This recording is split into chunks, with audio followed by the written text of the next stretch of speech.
Simplify the expression square root 24 x to the fifth y to the eighth z to the third. I'm going to separate this into four problems. We'll deal with the number first, 24, and then the x, and then the y's, and then the z's. So 24, we can factor this up using a factor tree. I know it's even, so we can divide by 2, which gives us 12.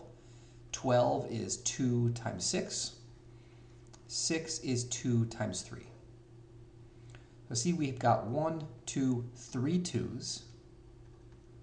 So we've got 3 2's and a single 3. This is a square root, however. So having a third power is not helpful.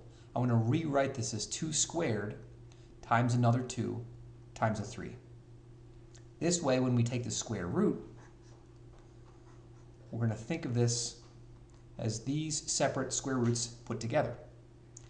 And for the first one, the 2 squared, we're going to use the fact that the square and the square root will cancel each other out.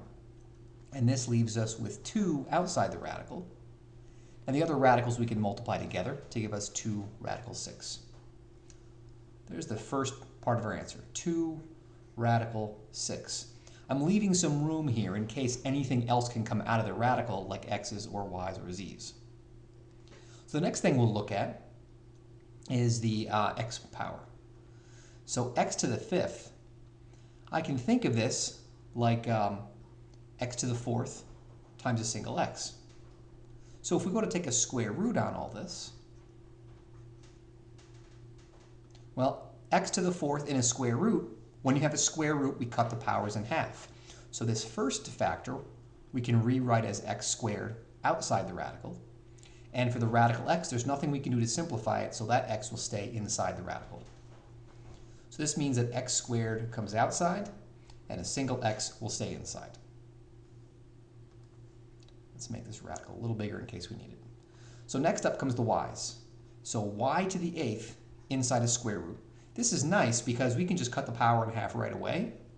And that tells us y to the fourth comes out of the radical and there's nothing left on the inside. So that means y to the fourth is outside the radical. And then finally is the z to the third. We can think of this like z squared times z. So when we take a square root,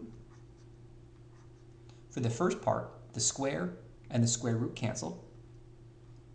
So that means a single z is left outside the radical, and then the other z is left on the inside. So that means our final answer is 2x squared y to the fourth z times the square root of 6xz.